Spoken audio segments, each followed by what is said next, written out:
Hey everybody, thanks for tuning in to Golden Spike Tactical to watch this video on the Mosin Nagant. One reason I chose to do the Mosin Nagant is the Mosin Nagant is now doing what the SKS has done about 10-15 years ago. The surplus supply is drying up, so it's harder to get to them. I think the last gun shop I went to, I priced out the last batch of Mosins, and they weren't that great a quality, and they were running about $300, where I remember I picked up my Mosins years ago at a gun shop for about $100, so they're still around here. One reason I decided to do a video on the Mosin is just the history, and I really love surplus rifles for the reason that the rifle almost has kind of a soul.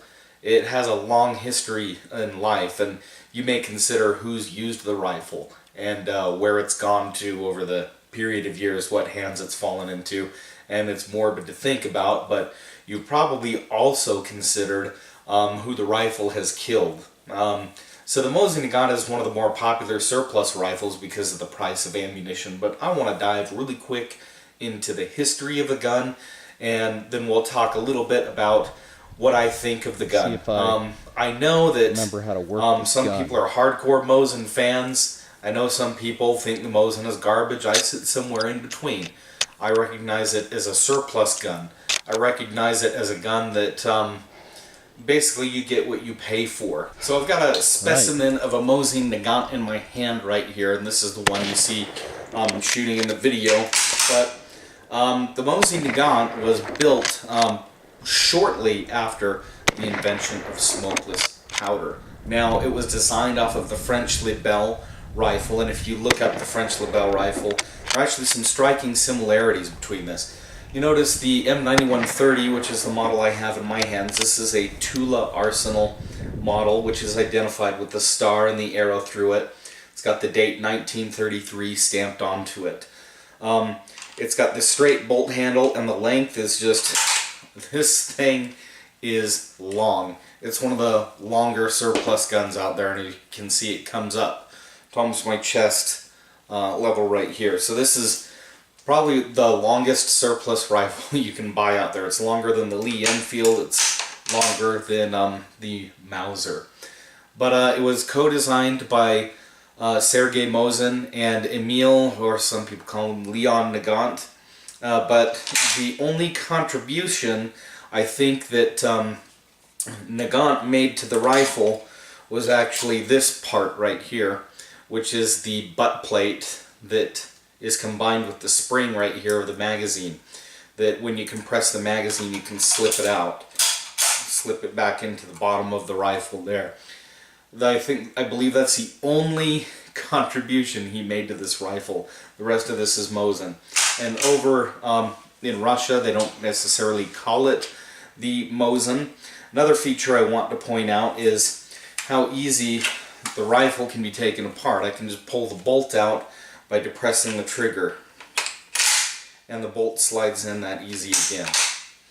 So the Mosin Nagant was created in a response to the Russo-Ottoman War, in which the Russians suffered severe losses. The Turks were armed with Winchester repeating rifles, lever-action rifles, against the Russians, who were armed with single-shot rifles. And the idea back then with a lot of militaries was they didn't need to adopt rifles that could repeat. They were worried about troops wasting ammunition. Well, history has proven otherwise, because the Mosin Nagant was in direct response to the heavy losses of the single-shot rifles. Sergei Mosin was an engineer. Emil Nagant was an officer in the Russian army. He was actually responsible for the design of the 1895 revolver. You can still find some of those floating around online, those goofy looking revolvers, the gas seal ones. Maybe I'll do a video on one of those later. Now, the original Mosin Nagant saw its action in the Russo-Japanese War, which it proved effective. It was a very useful tool, but really afterward the Mosin Nagant would be seen in use in World War I. The Russian army really suffered a lot of heavy losses in World War I. And it would also see use in the Second World War, which is probably the most iconic period it's used in. If you've ever seen the movie Enemy at the Gates, the clip I've played in this video, you can see the Mosin Nagant prominently featured. especially the sniper's version of it. It's one of my favorite movies to watch. It's an interesting fact about the Mosin Nagant. In the First World War, Russia did not have the ability to build their own Mosins. So they outsourced to France, and they also outsourced to the United States. Now, the Remington Arms Company is said to have built over 1 million of these rifles. And if you have a Mosin Nagant that's stamped with the Remington marks, hang on to it because that's rare. Unfortunately, history, 1917, we all understand to be the date of the Bolshevik Revolution. And because of the Bolshevik Revolution, the contract with Remington Arms Company was nullified. And so Remington had all of these Mosin Nagants hanging around that they had no idea what to do with. So they issued them to American troops in certain areas, and they issued them as training rifles to these troops. They put them straight to use. And the Mosin Nagant would actually play an important role in the Bolshevik Revolution. And in fact, a lot of Russians cut their Mosin Nagants down so they could be concealed. I think most people are kind of fascinated with the post-revolution history of the Mosin Nagant. After the Bolshevik Revolution, the Mosin Nagant was redesigned in subtle areas. It was improved, and they started building them in Russia. I think the most common arsenal you can buy surplus Mosin Nagants from is from the Tula arsenal. The markings are actually there on the receiver. But the Mosin Nagant was the primary issue rifle for the infantry in World War II, as you've seen in the movie.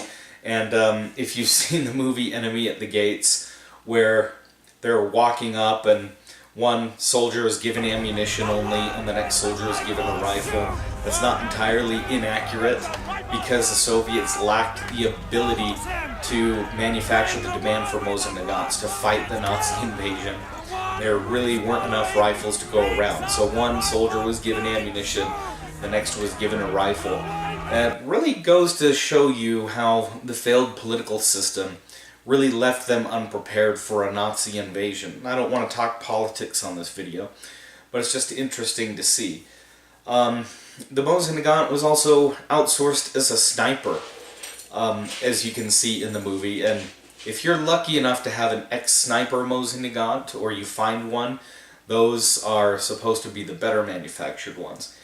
Now the problem is, if you're going to pick out a Mosin Nagant, you've got to be wary of the quality. First of all, because, and there's actually some history that plays into this. If you go to pick up a Mosin Nagant at your gun store and you look at the date on the receiver, and I'll post a link to a web page that will help you identify the manufacturer, what arsenal these Mosin Nagants were manufactured in. If you look at them, and they were designed they were manufactured, pardon me, in the Tula arsenal between 1941 and 1942, I'd stay away from those ones. Why? Well, the Germans were invading the Soviet Union in that period of time, and there was a rush to crank out as many Mosins as possible before the Nazis invaded, and the Nazis actually overtook the Tula arsenal eventually. So the rifles were rushed, there was no quality control, and if you pick up one of these Mosin Nagants and you examine it and it's from the Tula arsenal in that period, well, you're going to notice there are some interesting things about that rifle. You know, maybe the front sight is off-center, or, you know, the rear sight is maybe off to the side of the receiver a little bit. There wasn't the quality control necessary to ensure that they were building good rifles at the time. So if you ever go to the gun store, just watch out for those things. I'd also inspect the bore of the rifle too. I'd remove the bolt and just look down the chamber in and examine the bore. And if you're like me, you're kind of nerdy, I carry a flashlight, a pen light everywhere. Just throw that pen light down there and inspect the bore. A lot of these Mosins haven't been taken care of. They've been sitting in a warehouse for a long time, and while most of them are packed pretty tight in Cosmoline, there's still some riflings that are in horrible shape. And if you look at some of the other Mosins, you'll notice that the end of the bore is drilled out. The rifling is drilled out. That's because there was so much corrosion on the end. Now, doing a little research into the rifle, I come to the conclusion as a historian that the Mosin Nagant was a little more reliable in the freezing cold than the Russian winter was. I think I don't know how many rounds even though the rifle design is and was technically outdated by World War II standards, I think it held up to the elements on the Russian front better than the Mausers did. The Russians kind of had the history of building firearms that are extremely reliable because they live in such a harsh environment. Now, that's not to say that the engineers with the Allied forces were inferior. They just had a different mentality. And if you look at the Russian mentality, a lot of their weapons have been built to be just picked up by the typical peasant and operated with ease.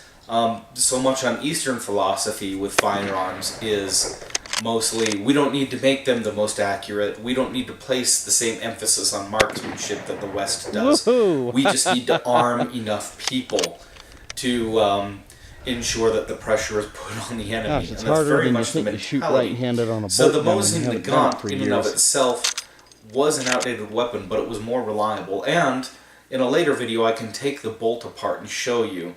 The reason the Mosin Nagant bolt system is not used anymore these days, and we see Mauser bolt designs still on modern bolt guns, is the Mauser bolt is incredibly simple. It's incredibly simple, but it was effective.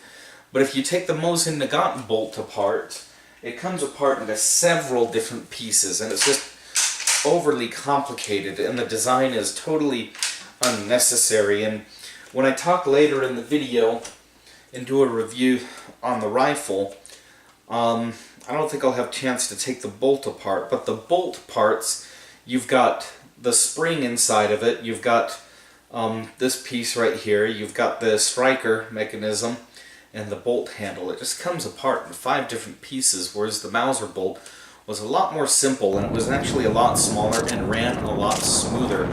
So I think the engineering of the Mosin bolt is inferior to that of the Mauser bolt.